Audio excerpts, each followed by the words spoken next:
Idol, sa iyong palagay, obligasyon ba ng isang breadwinner na bayaran ang utang ng kanyang mga magulang? Opo, kasi syempre sila nagpalaki sa kanila at saka syempre obligasyon talaga nilang alagahan din yung mga magulang nila. Depende.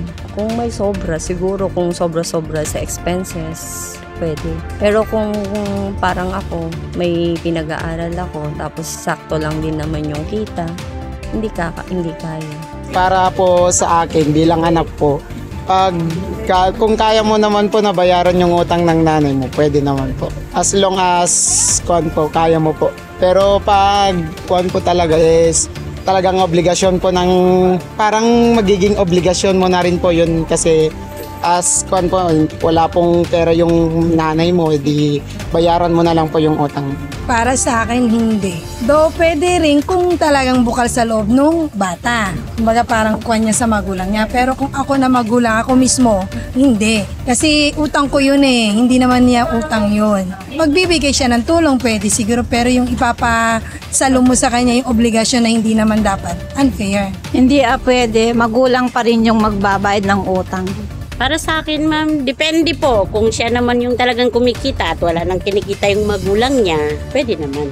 Kung wala siyang ibang obligasyon. Pero kung kumikita pa naman, kunwari ako, kumikita pa naman ako, hindi. Kawawa naman yung breadwinner na pinag-aral mo nga, tapos siya naman magbabayad ng mga utang mo. Depende sa sitwasyon. Depende sa anak. Kung gusto niyang bayaran, pwede siguro. Pero kung ayaw, wala tayong magawa. Dahil lalo na kung yung sinabi ko kanina na hindi naman yung inutang na yun, hindi naman ginamit sa pangailangan sa bahay o sa anak. Pinagtaya naman ng waiting, wala.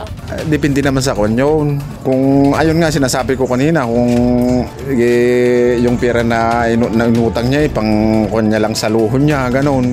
Siyempre ako naman yung anak. Alam ka naman na may pamilya naman na, ganun. Kung gusto nila, okay lang. Pero kung hindi naman sa pilitan, kasi may mga anak kasi tumutulong. Gagaya yung anak ko, tinutulungan kami magbayad ng utang. Kasi siyempre, ang alam niya naman kasi nun. Kaya kami umutang dahil pinang-aral niya yun. Kaya nakatapos na siya teacher, tumutulong naman na siya magbayad. Pero hindi sa pilitan na.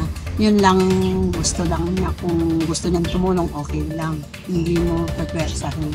Kasi may asawa na rin, may anak na.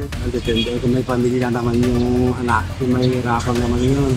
Kung malakas pa naman ang ama, bayaran yun. Ganun lang naman yun, di ba? Yung anak, bawa, 3, 4 ang anak. Paano na babayaran yun? Kung siya pang problema niya yan. Bawa naman. Kung utang na ama niya, ito lang yung bayaran. Yan mo, kasautangan niya. Lahat naman tayo, may mga utang niya, di ba? Basta aminin mo lang na may utang ka. Ganun naman nakukulong yun. Aminin mo lang na may utang ka. So for me po, as a panganay na anak, hindi po. Since magulang po sila, responsibilidad po nila yun kasi wag po dapat nila gawin investment ang anak nila.